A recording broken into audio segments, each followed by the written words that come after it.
We're recording. Good deal. Thanks so much, everybody, and happy winter solstice.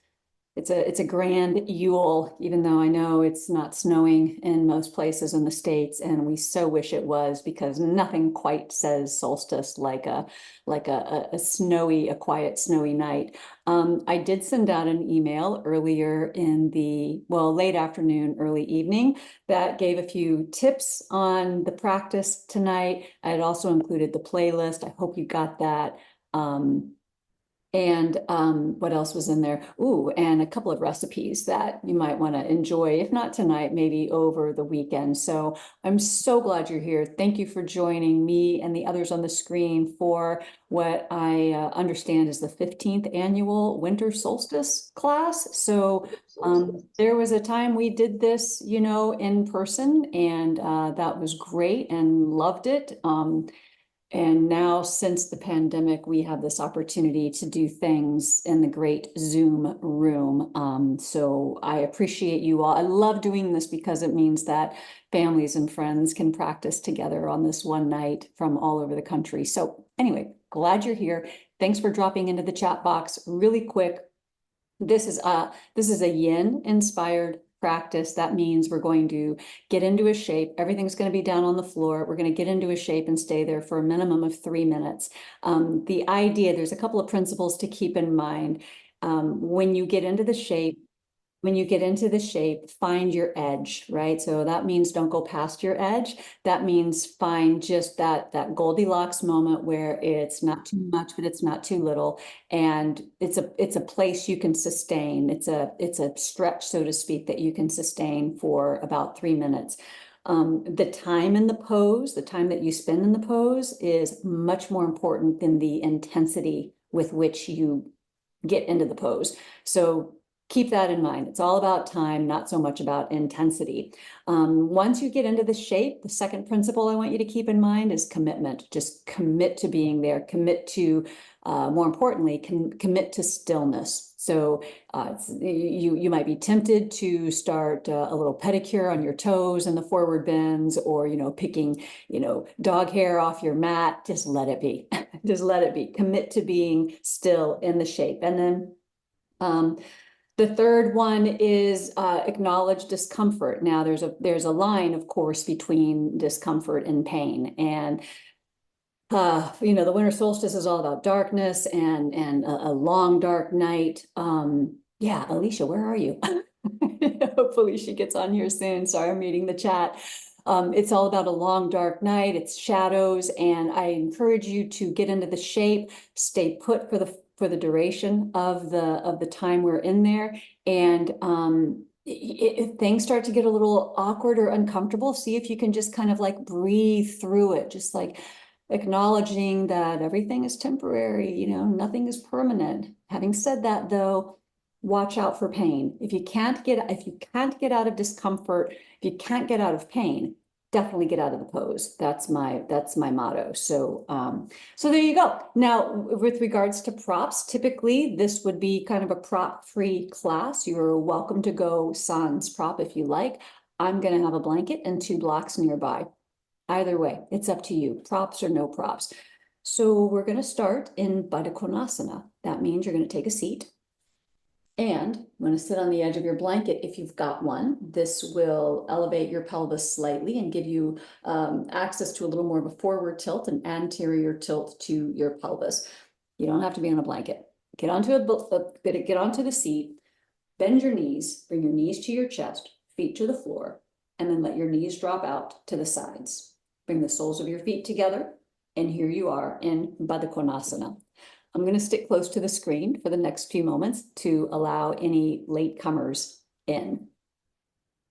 I will keep tabs on the time. Great. Here we go. So once you're in Baddha Konasana, it's also called cobbler's pose. Sometimes it's called butterfly pose. You can just hang on to your ankles or your shins. You can bring your hands around your feet if you'd like. And to begin, let's stay sitting upright. If it's comfortable for you to close your eyes.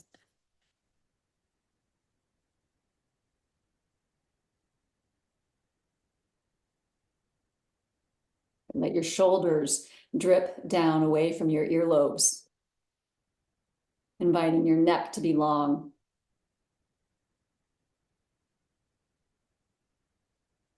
Then begin to deepen your inhalations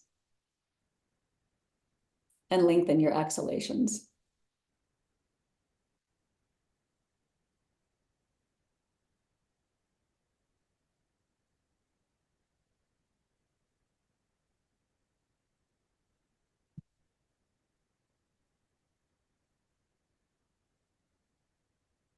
Alicia, I'm glad you made it.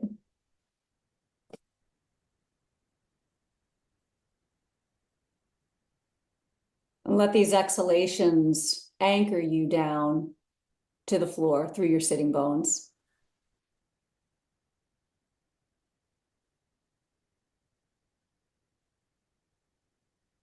While the inhalations softly lift your sternum up away from your navel, creating more length and more space in the front body. And maybe even more lightness, more elevation to your sternum, to the crown of your head. More lightness and elevation in your cervical spine, all the while countering that with being rooted and grounded through your sitting bones. Now, if you'd like to, on the next out breath, dip forward and turn this into a forward bend, it's totally up to you. You can walk your hands out in front of you.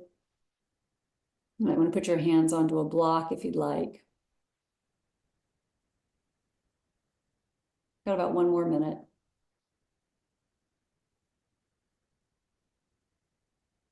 Remain in touch with your breathing.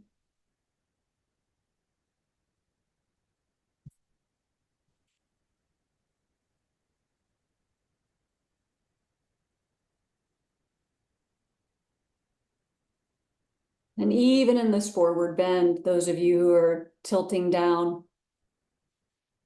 continue to think about lifting your sternum out of your belly so the anterior spine can remain long and spacious.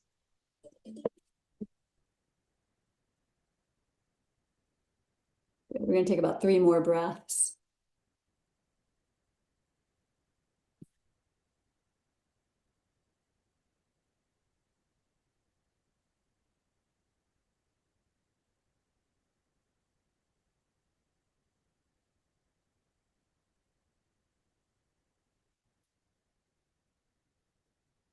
Fantastic. So if you are in the forward bend version, use an inhalation to slowly lift yourself up.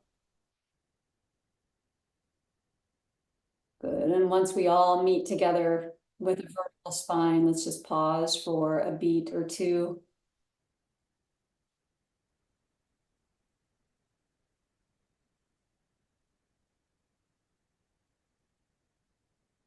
I'm going to have you keep your right knee bent, keep your right heel coming close to the pelvic floor, but lift your left knee up and take your left leg down onto the floor, out on the diagonal.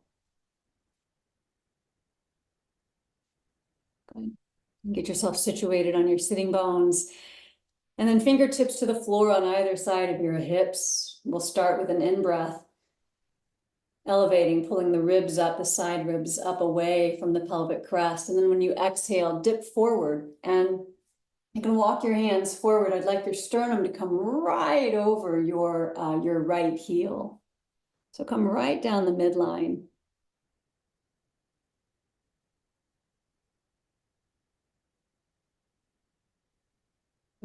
Notice if you got light on your left sitting bone. So to counter that, you can take your right fingertips out to the floor just beyond your right knee and give yourself a little nudge to the left.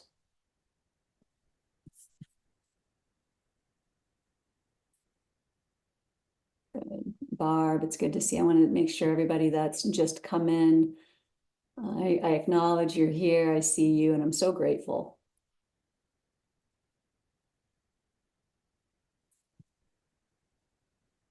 Awesome.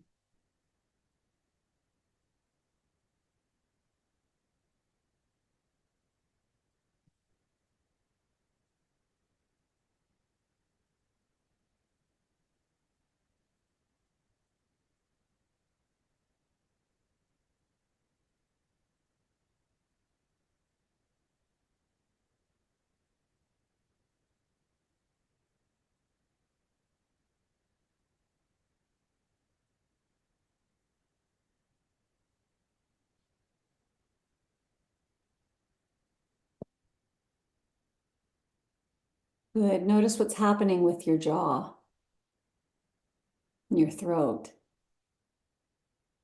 And how about separating your bottom teeth from your top teeth? And maybe even toggling your mandible from side to side a couple times.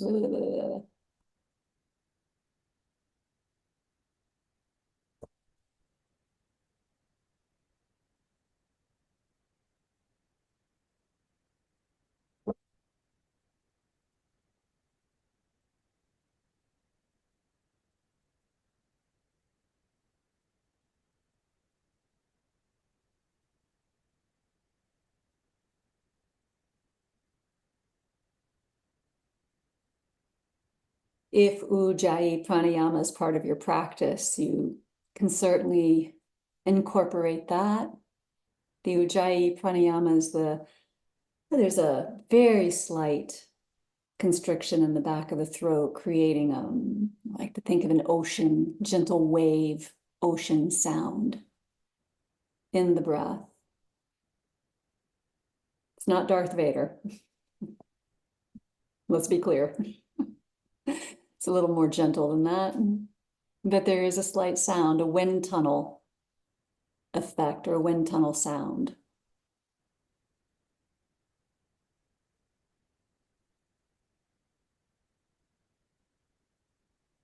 Good. And then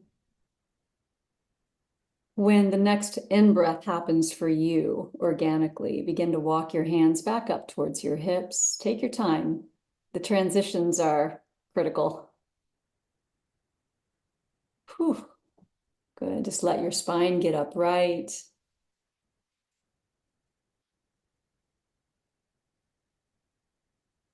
Nice. And then using your right hand to the outside of your right knee, pull your right knee up, setting your foot to the floor.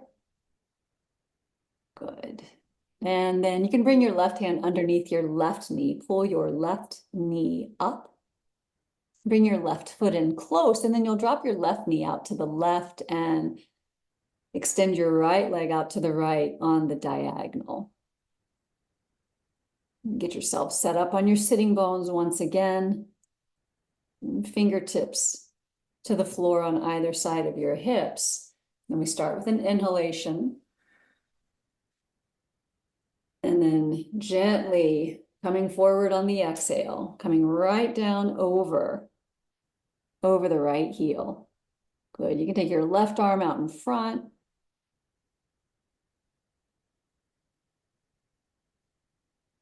Good. Right arm out in front. And if you notice that your body's leaning over to one side, probably that's the left side. Bring your left fingertips to the floor, just out beyond your left knee or left hip. You can use your left arm kind of like a kickstand. You keep yourself right down the midline. Great.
The winter solstice signifies the ending of one cycle and the beginning of another.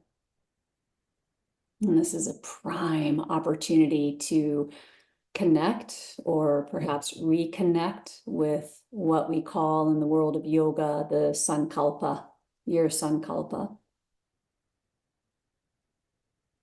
kind of your intention. As the days begin to lengthen, new life begins to take shape.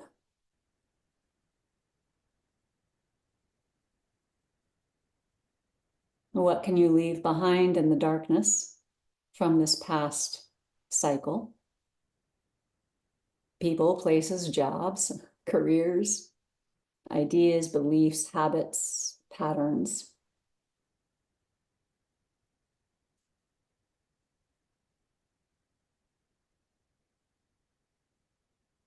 And what can you open yourself up to? People, places, jobs, careers, new habits, new patterns.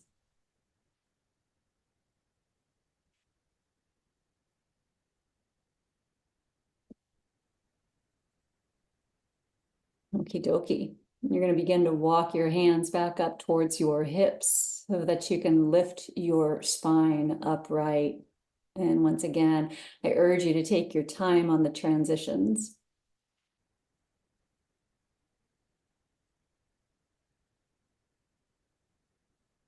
Okay, now we've been doing half what the yin folk call half butterfly. Now we're going for what the in the yoga tradition, hatha yoga, we call upavishta konasana. So both legs are going to go out on the diagonal.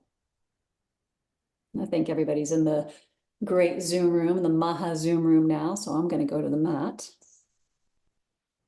So both legs go out onto the diagonal. So it's a wide-legged seated forward bend. Bring your fingertips to the floor on either side of your hips. Once again, get established on your sitting bones. Inhale deeply. Try to keep this space in the anterior spine as you exhale and hinge forward. And remember, it's not so much about depth. It's not at all about the intensity. It's about the time that we're going to be here. Mm-hmm.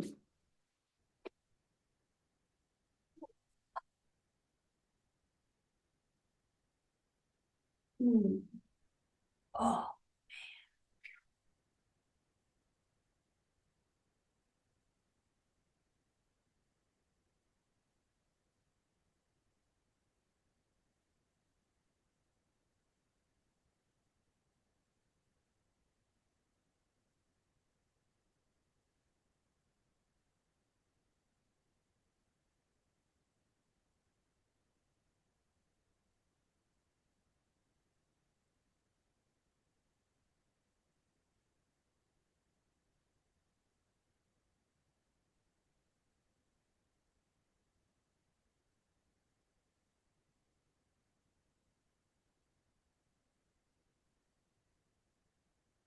Notice if the shift in the shape did anything with your jaw, or your throat. Is there any clenching or tightening going on? You know, you can separate your bottom teeth from your top teeth.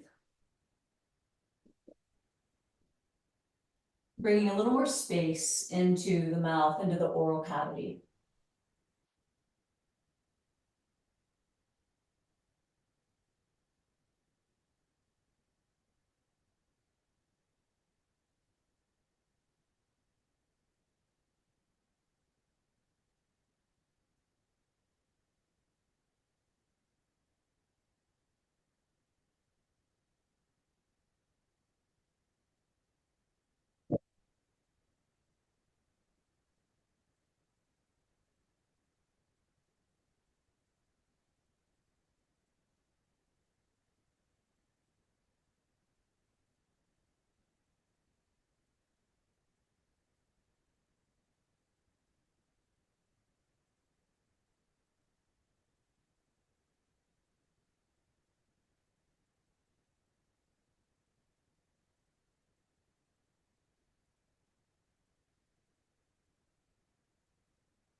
And we're going to take another 45 seconds in this shape.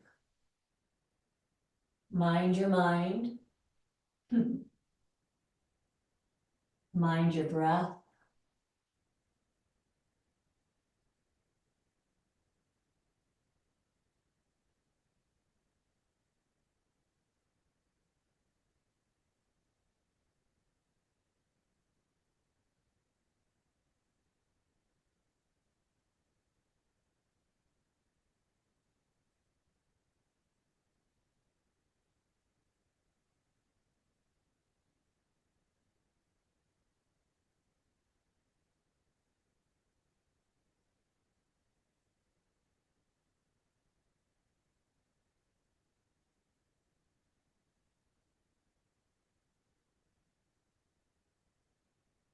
Begin to walk your hands back onto your mat, slowly lifting yourself up.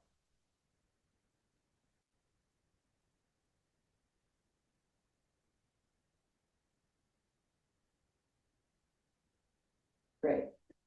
Left hand underneath your left knee. Slowly draw your knee up, bring your foot to the mat.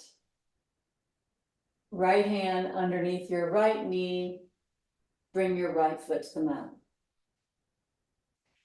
Wrap your arms around your shins, give yourself a hug, and bow your head down towards your knees.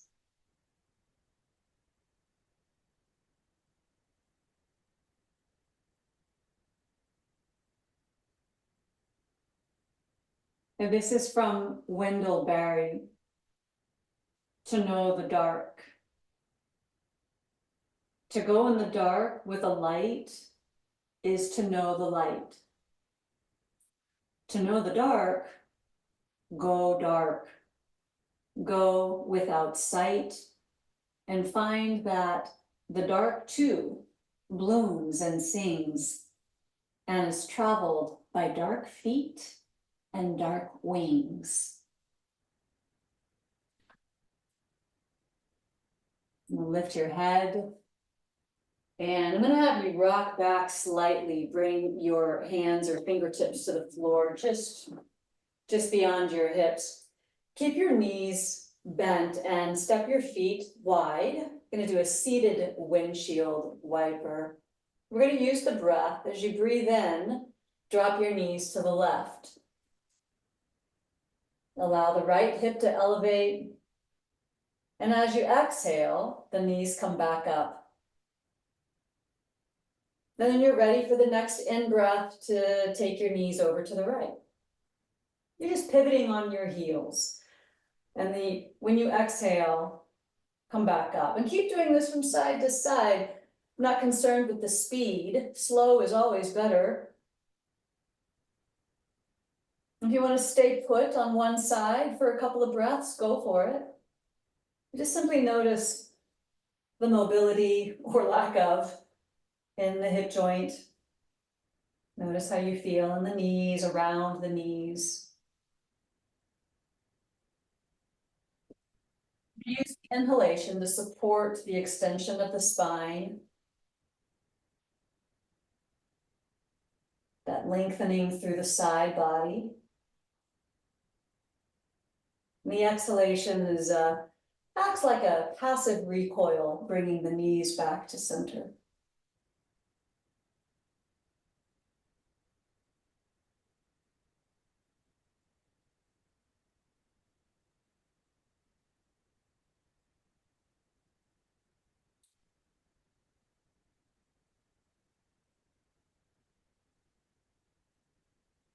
We'll do this a couple more times.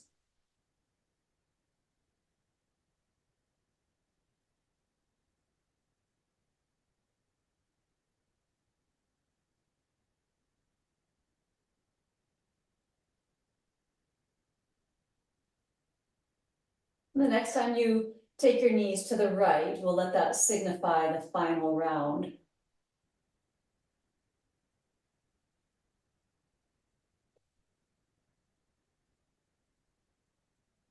And then you can walk your feet back towards one another. And then we're going to come into child's pose. So Ooh. And set your blanket off to the side. We will be coming down to the knees at some point. So if you'd like to have your blanket handy to put underneath your knees, definitely keep it nearby. Likewise, if you are choosing to work with blocks, you might have your blocks up at the top of your sticky mat. And we'll come to those in a bit. But right now, Balasana, child's pose. Hang here for a good 3 minutes. Oh. Child's pose doesn't feel great for you. Knees, ankles, then come onto your back. And you can just draw your knees towards your chest on your back. So you don't have that pressure, that weight, that load bearing on the knees.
You can experiment with bringing your arms by your sides,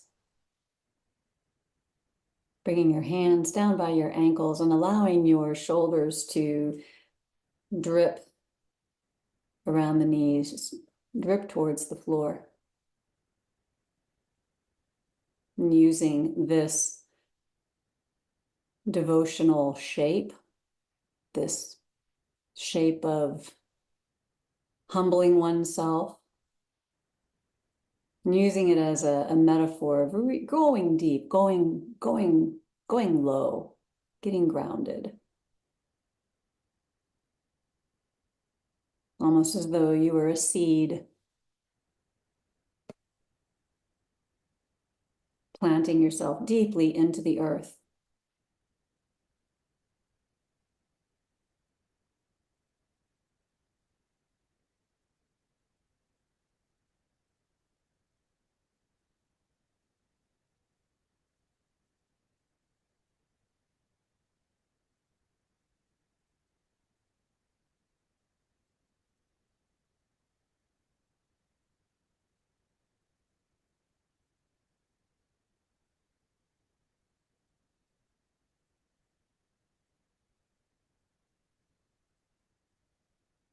Terrific.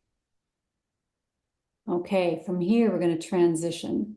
So bring your hands forward, stretching your arms out onto the mat, and slowly rise up onto your knees and your hands. So I'm going to give you two choices here. You can stay on hands and knees, or take your hands forward a full hand's length and make your way into downward facing dog. This will be as high as we ever get tonight.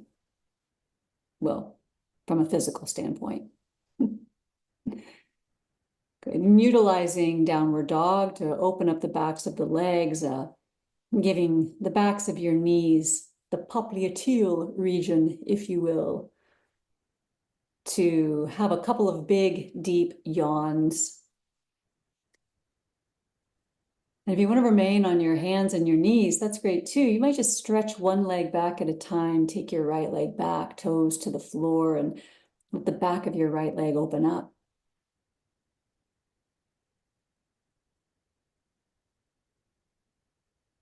Changing sides, take your left leg back.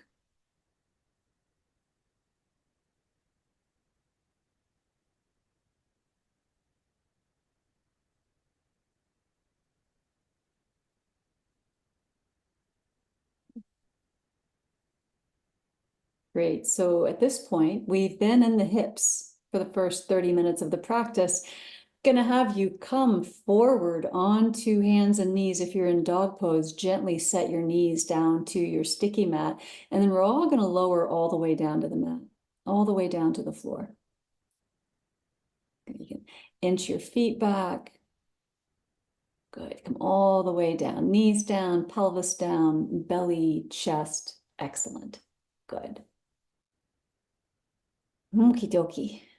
Just take your right arm straight out to the right and take a look to the right and see that your fingers, wrist, elbows, and shoulder is in the same plane.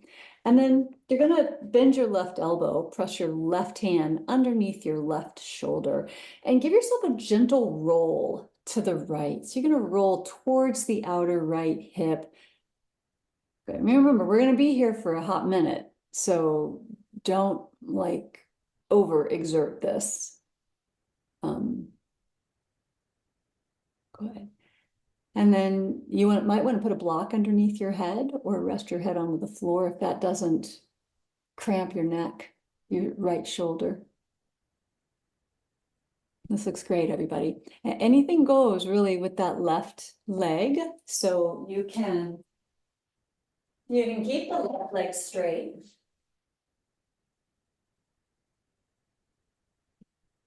Stacking left leg over right. And some of you are bending the left knee and setting the left foot to the floor. That works as well.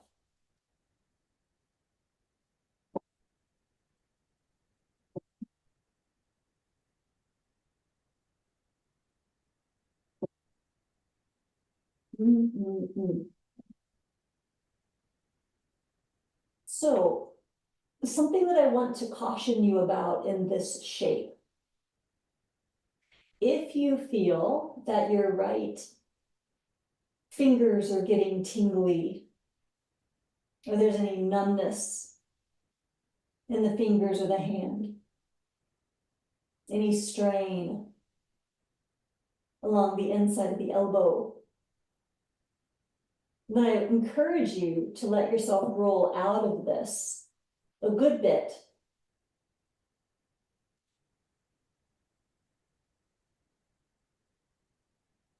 Find the level, find the place where you've got good flow, good energetic flow through your brachial plexus. The nerves that come out of the cervical spine and travel down the front of your arm.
Did your jaw go tight?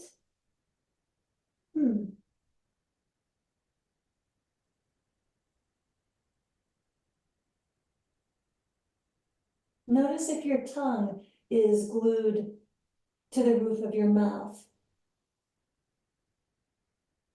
And if it is, give yourself permission to peel your tongue off the roof of your mouth and let it settle onto the floor. The floor of your mouth, of course.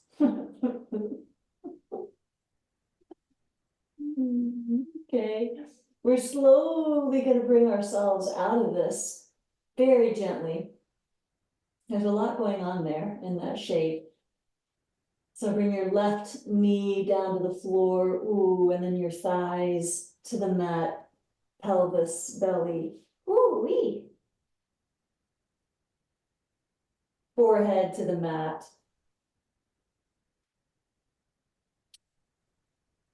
All right, then your left arm is going to go out to the left. Then here we go, round two. Pressing your right hand into the floor, giving yourself a little roll to the left. Head down on the mat, or maybe cushioning your head with your blanket.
We're almost there.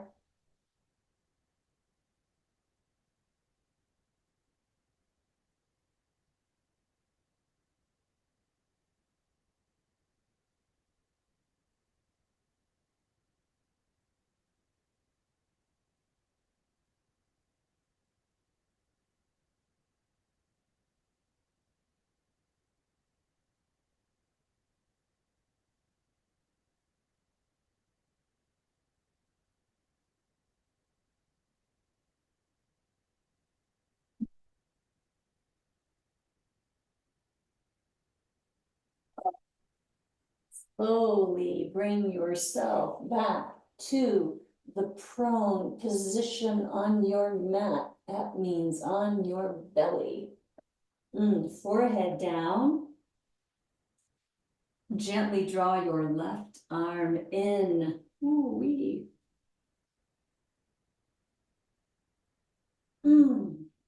Okay, let's come up into Sphinx pose, please. Forearms are out in front, parallel to one another. Pelvis is down, legs are down. Toes are pointing straight back.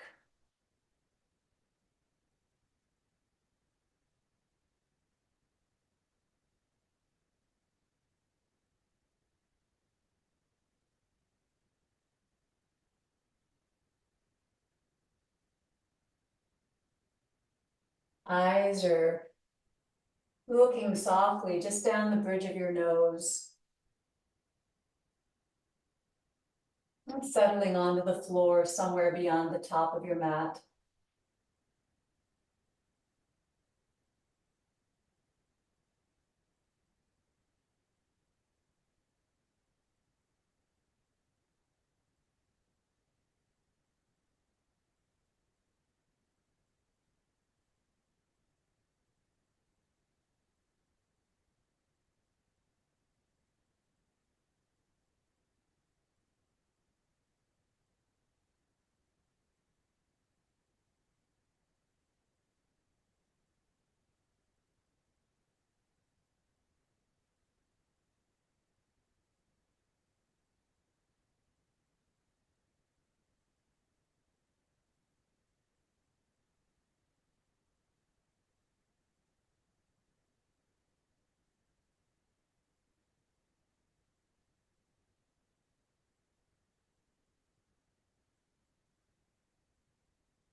We're going to stay for another minute in Sphinx pose, and I want to give you an option.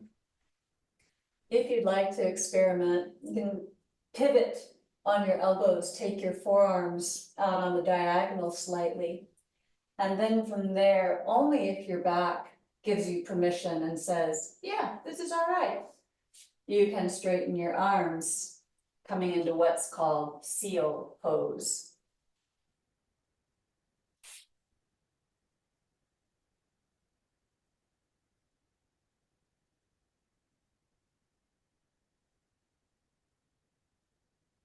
Encourage your cervical spine to remain long. Imagine your head just floating atop your spine, right above your shoulders. Open and receptive, calm and clear.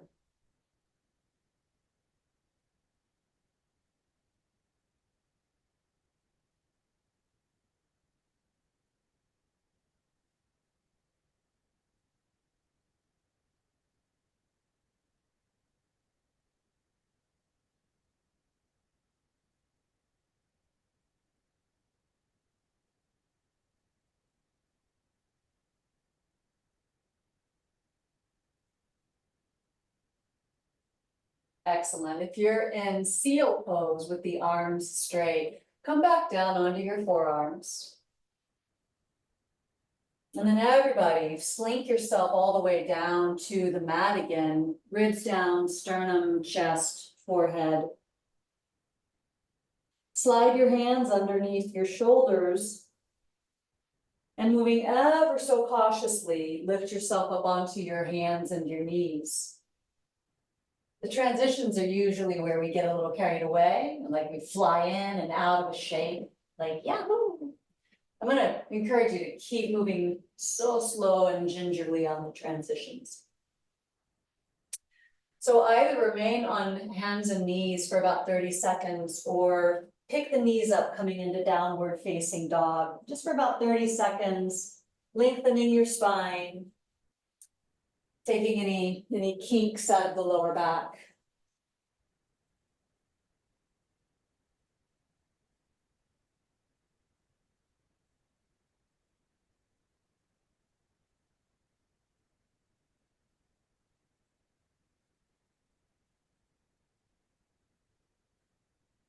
And then whether you're on hands and knees or in downward dog, if you've got blocks with you, you might take one hand to a block, setting a block underneath each hand.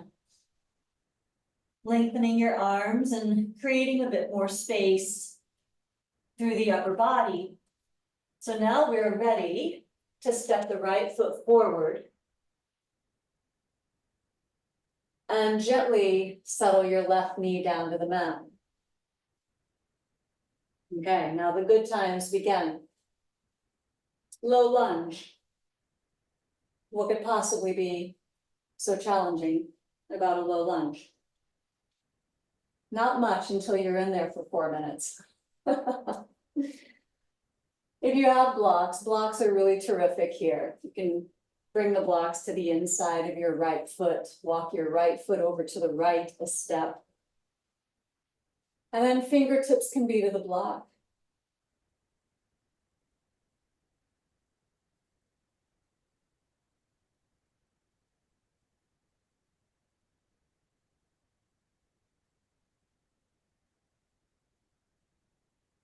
Notice if your tongue went glued to the roof of your mouth once again.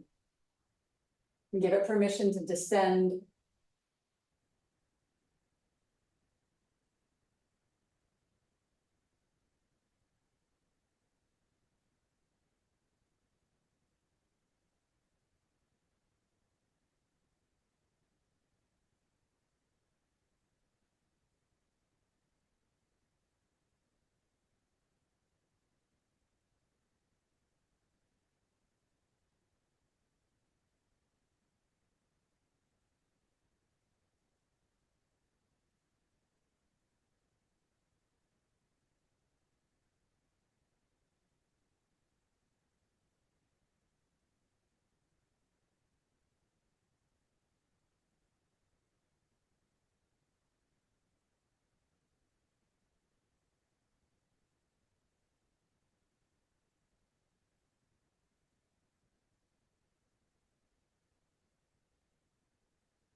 Observe if there's any tension building in your jaw or your throat, your neck.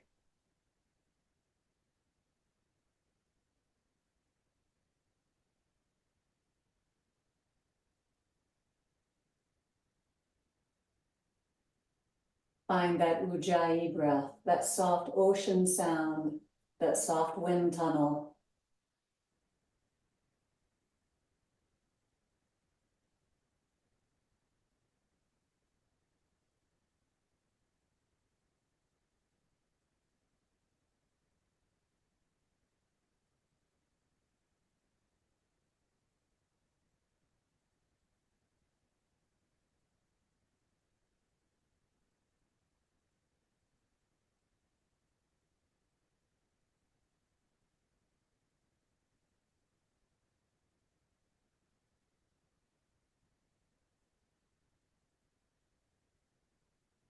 How you doing?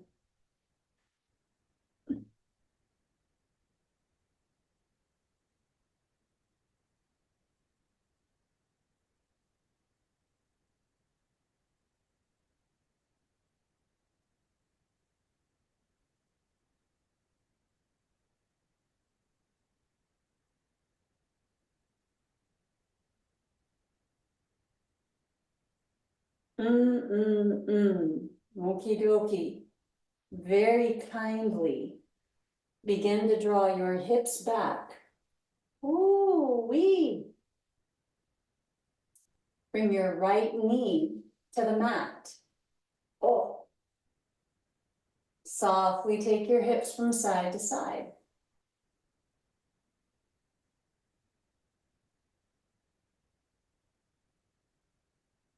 And to prepare for the left foot to come forward, you're welcome to move into downward dog if you choose.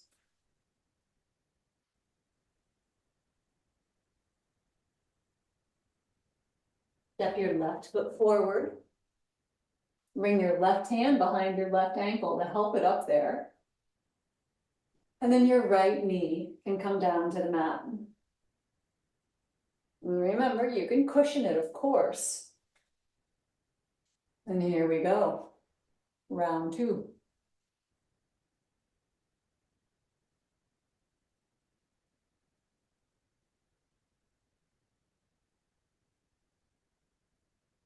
Generating Ujjayi Pranayama. It's a nice way to lengthen your breath.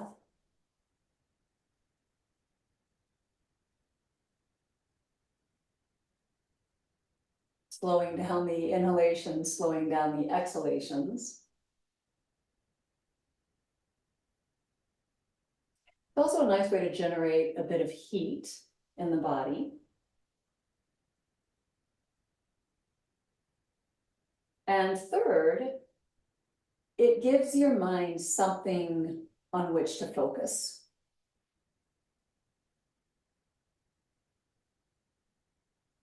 Staying with the sound of your breath from the beginning of the inhalation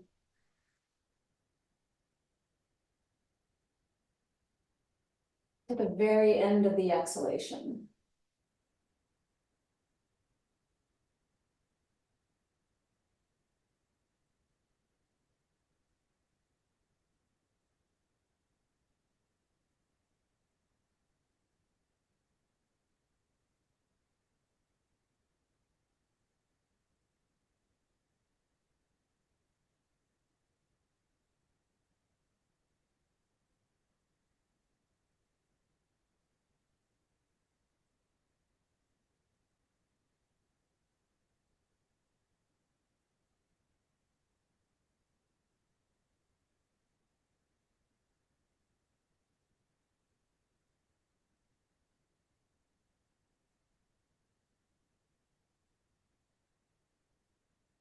Remember, it's about time rather than intensity.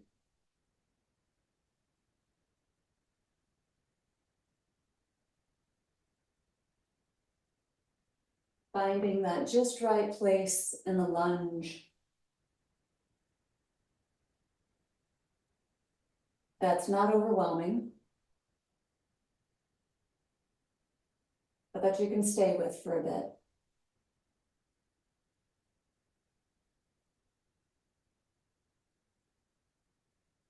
Finding that just right place in the darkness of this long night. That's not overwhelming,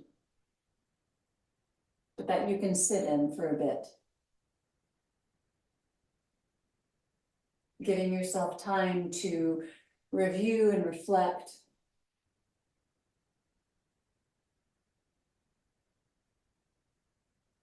What needs to be left behind?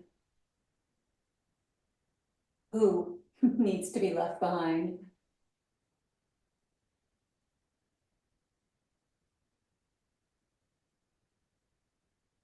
In order to clear space, make way, make room in your life for the new seeds that are being planted, the new opportunities that will no doubt arise.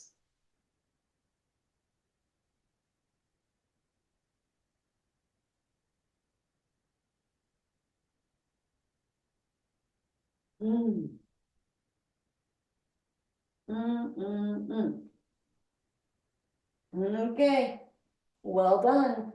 Very slowly rock your hips back. Ooh, ooh, ooh, ooh. Bring your left knee next to your right knee. Slowly take your hips from side to side.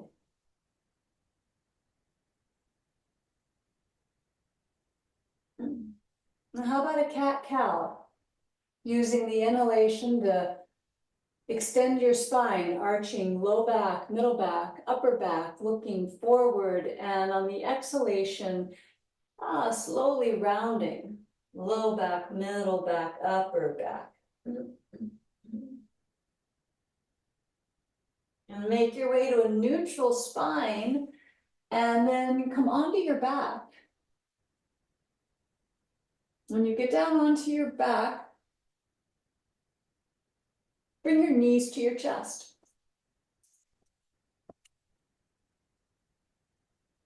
Let yourself rock a little if that feels good for you, or roll a little. Good. Keep your right knee into your chest and extend your left leg down onto the floor. Good. We're going to come into a supine twist. Take your left leg, let's see, down onto the floor. You're going to take your left hand on your right knee and gently guide your right knee across your body to the left.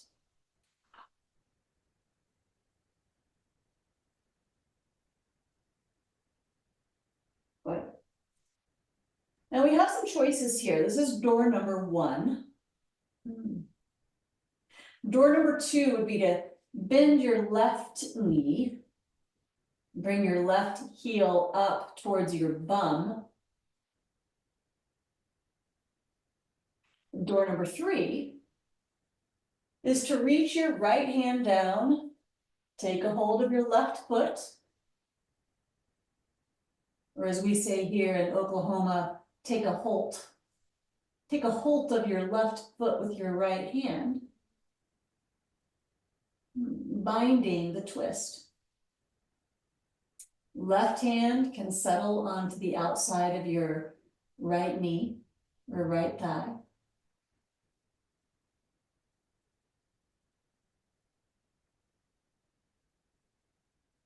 How's your jaw doing?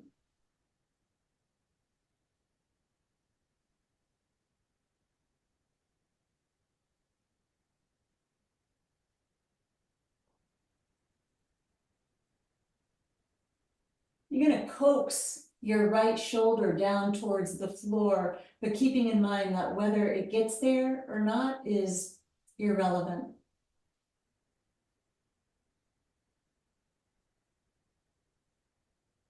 And personally, I encourage you to turn your head and look to the left. Finding just a bit more length along the right side of your neck and your scalenes and the sternocleidomastoid muscle. I just wanted an opportunity to say that. We're going to stay for about another minute in the twist.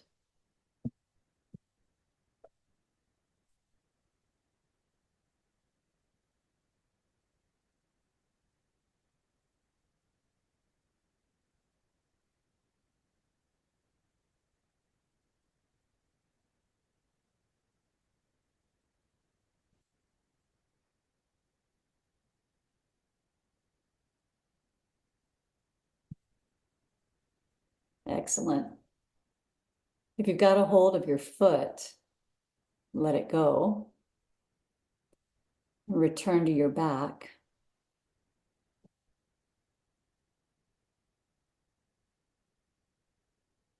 Good. And after you give your right knee one more little hug, change legs. Left knee comes up, right leg goes down. And then we twist. Left knee comes across your body to the right. Good.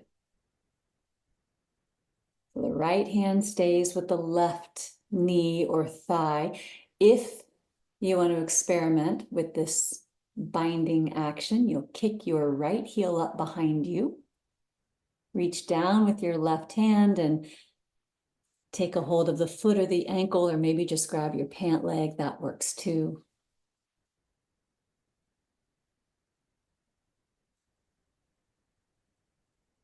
You're going to draw your left shoulder towards the mat.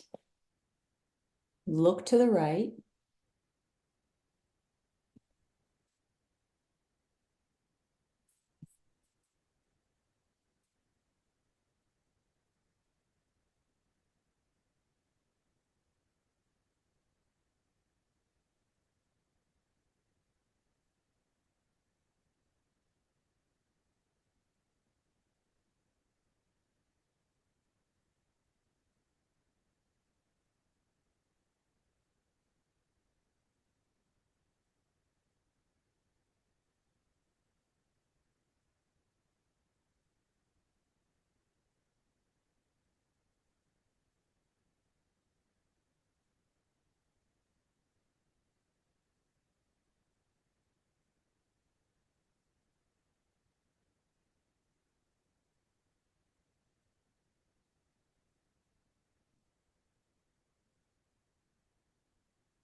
And if you've got a hold of your foot, let go. Allow your leg to extend. Make your way onto your back again. Left knee into your chest.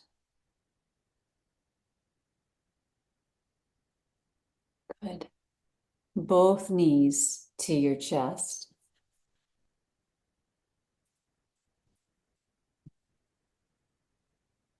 Draw your forehead, your nose towards your knees. One more time, bringing yourself into a little seed.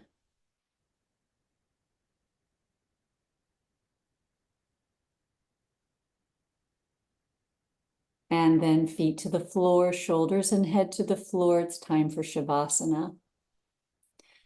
Traditionally, Shavasana is taken on your back with your arms down about 8 or 10 inches from your body, your legs extended down onto the floor. But I mean, you're home.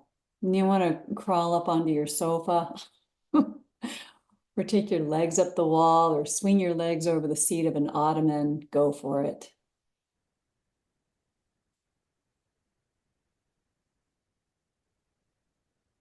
It is such a joy to see everyone on the screen. Thank you so much.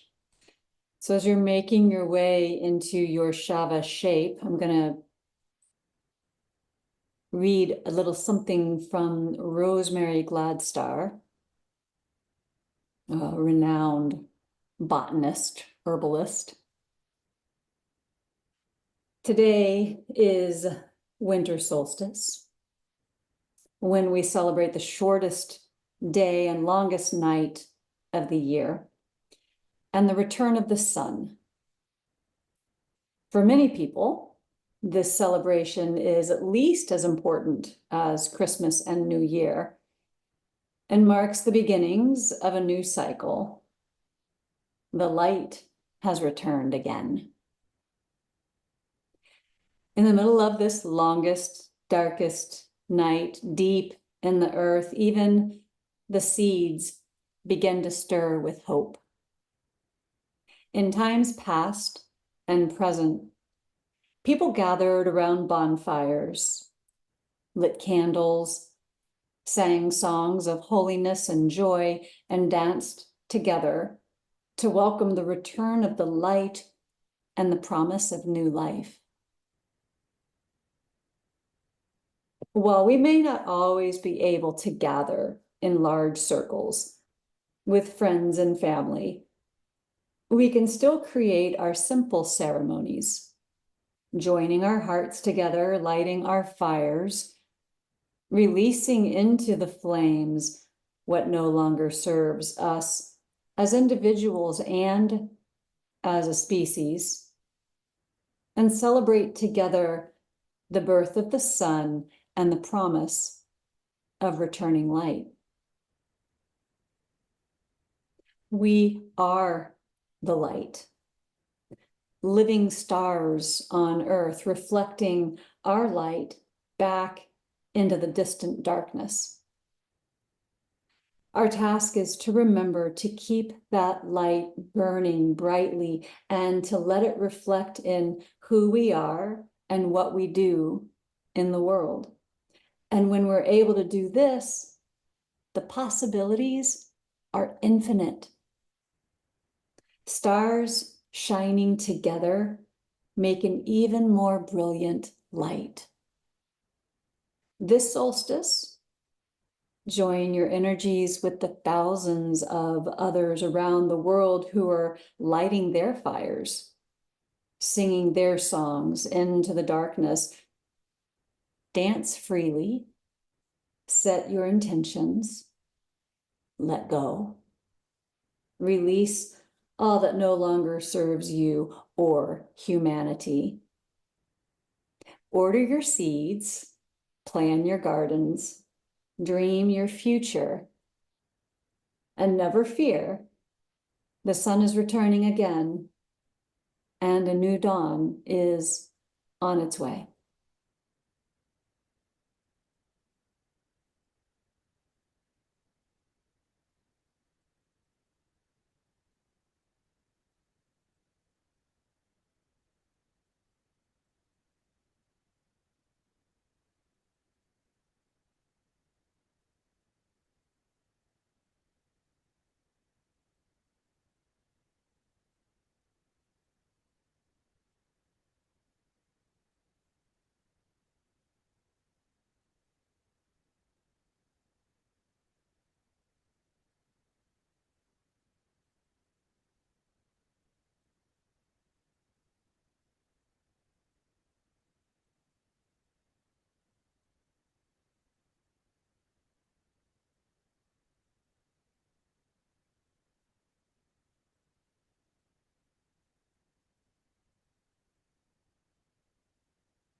if your time and your space allows for you to stay in Shavasana for another, I don't know, 5 or 10 or even 15 minutes, oh, please do.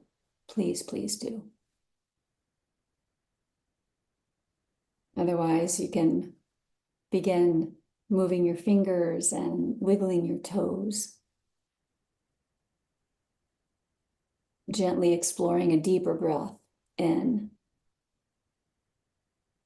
and a long exhale.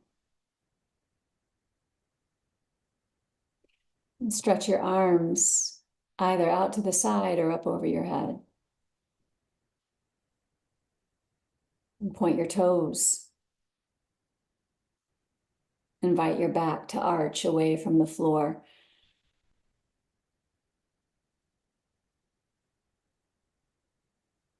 And then float your arms down to your sides once again and bend your knees one at a time. Set your feet onto the mat.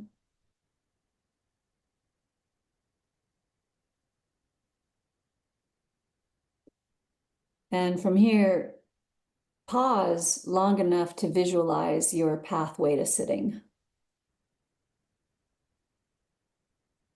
And then you can make it so, rolling over to your favorite side and lifting yourself up. Good. Nice. It's so good to see everybody. Bring your 2 palms together. Bring the base of your thumbs to your forehead. Open and clear mind as we move into this next cycle. Bring your fingertips down to your lips for an open breath and clear expression as we move into this next cycle. Finally, place your hands to your heart for an open heart and a clear spirit as we move forward into this next cycle. Thank you so much for joining me and the others on the screen and all the thousands around the globe who are celebrating with intention this winter solstice.